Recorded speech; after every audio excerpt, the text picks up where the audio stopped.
네, 반갑습니다. 5월 18일 화요일 마감 시황입니다. 자, 시장 일단 잘 올랐습니다. 자, 요거 하나라도 일단은 만족감을 좀 느낄 수 있을 것 같긴 합니다. 코스피 지수가 1% 넘게 상승 마감했고요. 코스닥도 오전보단 조금 더 올라서 0.69, 0.7이죠. 그래서 제법 많이 올라온 듯한 그런 느낌을 좀 줬어요. 그리고 더 좋은 것은 뭐냐면 이제 그 코스피 지수가 1%대 이상 상승한 시점에서 일단 좀 멈춰줬죠. 그리고 나머지 물량들이 코스닥 쪽으로 들어가게 되면서 이제 중소형주들의 변동성도 좀 줄여주고 그 다음에 지지선도 확보해주는 그런 듯한 느낌을 많이 받았다라고 보시면 되겠습니다. 자, 오늘은 주식을 좀 사도 괜찮은 날일 것 같아요. 일단은 금융투자가 매수를 했다는 것이 조금 꺼림칙하긴 하죠. 본격적인 상승이 아니면 어떻습니까? 일단은 금융투자가 매수를 해줬다라는 것은 그래도 하루 이틀 정도는 더 올라갈 수 있다라는 의미로 해석할 수 있잖아요. 그러니까 추가 상승에 대한 가능성을 열어놓고 있다라면 저점에서부터 터닝하는 종목들은 지금 사도 괜찮겠다. 왜? 상승이 어느 정도 진행된 이후에 변동성이 나타나더라도 큰 문제 없이 진행될 수 있기 때문이죠. 그러니까 그런 내용들을 잘 생각하시고 접근하시면 괜찮았을 것 같고요. 대형주의 반등은 나오긴 했는데 뭐 그냥 그럭저럭 쏘쏘했다 이렇게 판단을 해보셔도 좋을 것 같긴 합니다. 대신에 성과는 있어요. 시장도 반등을 했고 중소형주도 지지선을 확보했다. 이게 중요한 포인트일 것 같습니다. 차트를 한번 보도록 하죠. 네, 종합주가지수 한번 볼게요. 종합주가지수 한번 보시면 지금 3173포인트 찍었습니다. 증권사에서는 이번 주에 3200포인트 못 넘을 것이다 라고 얘기를 했었는데 넘어갈 것 같죠? 네, 지금 상황을 본다면은 1%만 해도 3200 넘어가는 건데 당연히 넘어갈 것 같아요. 그래서 추가 상승에 대한 가능성 충분히 열려 있다 보시면 되겠고요. RSI 지표도 지금 바닥권에 세매고 있어요. 50포인트 이제 조금 넘어섰는데 과매수까지 들어가려면 적어도 양봉 두세 개 정도 뽑아줘야 되겠죠. 그러면 단기적 반등이라고 하더라도 이번 반등이 가지고 있는 또 어떤 의미라든지 시사하는 바가 제법 크지 않겠느냐라고 판단이 될 수 있겠습니다. 약간 헤매던 중소형주들 같은 경우 또는 고점에서부터 떨어졌었던 중소형주들이 저점 지지를 잡고 올라가는 그런 모습들을 보일 수 있겠다. 이렇게 판단하셔도 좋을 것 같고요.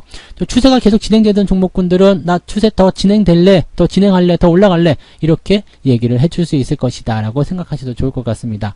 뭐 시간적인 부분들이 좀 지나봐야지 좀 더 확실해지긴 하겠습니다만 현재 수급 동향에서는 나타나는 모습들이 그러하다 보시면 되겠고요. 코스닥 같은 경우는 어때요? 지지선 일단 지켜지는 모습이죠. 유지가 일단 됐습니다. 그래서 어제만 하다 좀 불안하긴 했는데요. 상승의 포지션이 또 만들어졌고 뭐 잘 올라왔습니다. 969포인트 1000포인트까지 넘길 것인가는 아직까지 확실하지 않습니다. 역시 마찬가지죠. 저항대가 가까이 다가서고 있기 때문에 아마도 이번 반등도 단기적 상승으로 좀 그치지 않을까 생각합니다. 그런데 부정적으로 볼 수 없는 것은 뭐냐면 저항대가 내려오죠. 근데 지난번에 5월 초에 상승 한번 했었고요. 저항에 부딪히고 들어왔죠. 지지선에서 다시 반등, 그 다음에 저항에 부딪히고 들어오겠죠. 그 저항대가 980에서 990포인트 정도 사이 정도 다시 들어가게 됐을 때 지지선 확보하고 넘어가게 되면 그 다음에는 지지선이 이 저항대가 밑에 쪽으로 깔리게 됩니다. 그러니까 올라갔다 내려오는 자리까지 보게 된다면 이 21선 저항대가 980 밑으로 깔리게 되거든요. 그러면 주가가 조금만 반등해도 저항대 돌파하잖아요. 그러면 추세가 자연스럽게 상승세로 전환될 수 있는 그때쯤 돼가지고 외국인들이 좀 들어오게 된다라면 분위기가 훨씬 더 부드러워지지 않을까 이렇게 생각을 좀 해볼 수 있겠습니다. 코스닥 역시도 과매도에서 벗어나지 못하고 있는 상태이기 때문에 추가 상승에 대한 가능성 있다 이렇게 생각하셔도 좋겠습니다. 오늘 수급 한번 보셔야 되겠죠. 기관이 1조 샀습니다. 1조 9,600억이에요. 금융투자 쪽에서만 9,600억이고요. 연기금은 220억. 얘네들은 이제 신경 쓰지 않습니다. 9,600억의 순매수 금융투자가 들어왔습니다. 성격은 뭐죠? 단기적 성격. 그래서 이따가 매매 동향 보시면 아시겠습니다만 철저하게 지수를 상승시키기 위한 움직임으로만 진행되었다라고 생각하시면 되겠고요. 외국인은 깔끔하게 3,500억 매도를 했는데 외국인 매도가 계속 확장되는 것은 좀 보기 안 좋아요. 매도가 계속 확장이 된다라면 대형주 쪽에 압박이 계속 들어갈 수밖에 없겠죠. 오늘도 외국인들 흐름들 보시면 아마 전기전자 쪽에 매도가 좀 많지 않을까 생각되는데 보시죠. 전기전자, 그다음에 대형주, 그다음에 코스피 200, 코스피 지수 이런 쪽으로 들어가 있단 말이에요. 그러니까 대형주 쪽에 일단은 집중된 매도. 근데 그 물량을 지금 누가 받았냐? 기관이 다 받아 먹었어요. 기관이 다 받았는데 지수 뭐 대형주 해가지고 다 받아 먹었습니다. 그러니까 이 내용을 또 생각해 본다라면 시장을 일단은 올려놓겠다라는 의지가 굉장히 강하다. 누가요? 금융투자 투자가. 그래서 이 저점에 대한 어떤 확보라든지 그다음에 단기적 뭐 기술적 반등이도 뭐든 신경 쓰지 않죠. 얘네들은 단기적이니까 일단은 하루 이틀이라도 올라가기만 하면 되는 거거든요. 그러니까 그 물량을 쏟아 넣어서 주가를 반등시키는 그런 형태의 모습으로 갔다라고 보시면 되겠습니다. 그러니까 지금 시장을 전체적으로 통으로 보게 되면요. 주가가 크게 하락할 만한 이유는 별로 없어요. 뭐 공매도에 대한 이야기 나오고 있지만 공매도 같은 경우도 한 번에 폭락시켜가지고 이렇게 하는 경우는 많지 않거든요. 그러니까 그런 부분들보다도 지금 지수를 조금 들었다 놨다 일정한 구간에 가둬놓고서 지들끼리만 해먹는 그런 위치가 될 것 같아요. 언제까지요? 외국인 매수가 들어올 때까지. 그렇다면 우리는 여전히 외국인 타겟이 되는 종목들은 조심해야 될 것 같고요. 대신에 중소형주 위주 또는 이제 뭐 이 대형주 시가총액 상위권 종목 중에서도 추세가 살아나간다거나 아니면 서서히 움직이는 거, 경기회복 관련주들이 있잖아요. 그런 것들은 우리가 계속적으로 관심을 가져도 되지 않겠는가 생각해 봅니다. 뭐 기본적으로 저점 매수는 시간이 좀 필요하게 하겠습니다만은 지금은 매수를 하셔도 괜찮은 위치에 들어가 있다라고 보셔도 좋을 것 같습니다. 자, 그러면 이제 시총 상위권 종목들도 한번 쑥 훑어볼게요. 다 올라왔어요. 다 올라왔어. 물론 크게 상승한 부분은 아닙니다만 다 올라왔고요. 포스코가 좀 눈에 띄죠. 반등을 좀 세게 해주는 모습. 나 아직 살아있다고 라는 얘기를 해주고 있는 모습인 것 같아요. 코스닥 역시도 마찬가지 주가가 잘 올라가는 모습으로 진행이 됐습니다. 그래서 뭐 크게 눈에 띄는 어떤 상승 뭐 이런 것들은 펄어피스 같은 경우는 주가 많이 떨어진 상태에서 반등 나와서 큰 의미는 없겠습니다만 그래도 움직임 자체가 좀 제법 괜찮았다라고 보실 수가 있겠습니다. 전체적으로 플러스가 훨씬 더 많았다라고 생각해 볼 수 있는 그 내용이 아니겠나 생각해 보시면 되겠죠. 자, 매매 동향 살펴볼까요? 네, 오늘 가장 궁금하셨을 것 같은 매매 동향 봅니다. 자, 일단 기관 쪽에서 금융투자 봐야 되겠죠. 뭐 이거 안 봐도 비디오긴 한데요.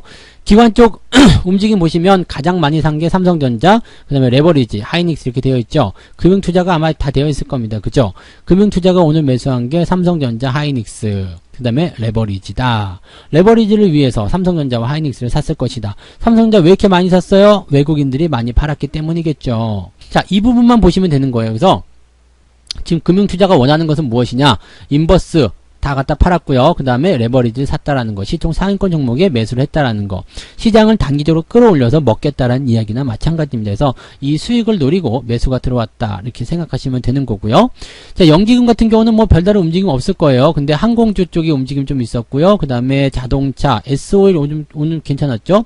연기금 같은 경우는 지금 보면 철저하게 주가가 상승하는 쪽에 베팅을 하고는 있습니다만은 이게 많이 올라간 종목 쪽은 철저하게 배제하고 있어요. 지금 삼성전자, SK텔레콤, 포스코까지도 팔고 있죠. 그러니까 이런 종목들 매도하고 있는 모습이잖아요. 그러니까 연기금 같은 경우는 좀 안전하게 가는 거. 그래서 경기 회복주 중에서도 좀 덜 오른 거 이런 쪽으로 많이들 들어간 것 같아요. 근데 SDI를 매수한 거는 약간 좀 뭐라 그럴까요? 의아한 부분? 왜 샀을까라는 생각이 잠깐 들죠. 지금 이거는 어쨌든 하향 추세로 들어가고 있는 모습인데 물론 매수 물량이 많지 않기 때문에 뭐 그냥 조금 집어넣었다 이렇게 생각할 수도 있겠습니다만 글쎄요. 왜 샀을까라는 생각이 잠깐 드는 그런 부분 중에 하나이기도 하겠습니다.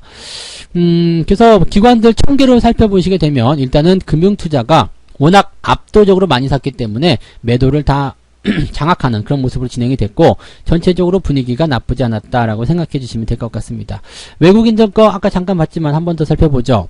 삼성전자 인버스 팔았어요. 외국인들 인버스 팔았다는 거 ETF 웬만하면 잘 안 건드린다고 했죠. 근데 외국인들이 인버스를 팔았어요. 삼성전자나 이런 것들도 같이 팔았지만 인버스 팔았다. 그럼 시장을 상방으로 일단은 보고 있다라는 얘기가 되는 거고요. 그 다음에 그럼 얘네들이 왜 이렇게 많이 팔았어? 시장이 올라갈 걸 생각하면서 왜 이렇게 많이 팔았어? 이 부분은 뭐냐면 얘네들이 아직까지는 차익 실현에 대한 물량이 남아있다는 얘기겠죠. 즉 주가가 올라가는 틈을 이용해서 계속해서 던져야 되는 거예요. 계속해서 팔아야지 되는 거예요. 언제까지요? 가벼워질 때까지. 공매도가 들어가더라도 충격이 없을 정도의 수준까지는 계속 차익 실현을 들어가야 된다는 얘기가 되는 거죠. 그래서 그런 부분들을 지금 얘네들이 만들어내고 있는 겁니다. 그러니까 시장의 방향은 상방으로 보고 있을 때 뭐 일단 차익 실현해야 되는 종목군들 입장에서는 매도가 같이 진행되고 있다라고 생각하시면 딱 맞아떨어지는 모습이 아닐까 생각합니다. 그러면 외국인들이 매도한 종목들은 대체적으로 주가가 많이 올라온 상태, 즉 아까 전에 보셨던 연기금의 매매 동향과 거의 비슷하게 움직이더라라고 생각하시면 되겠습니다.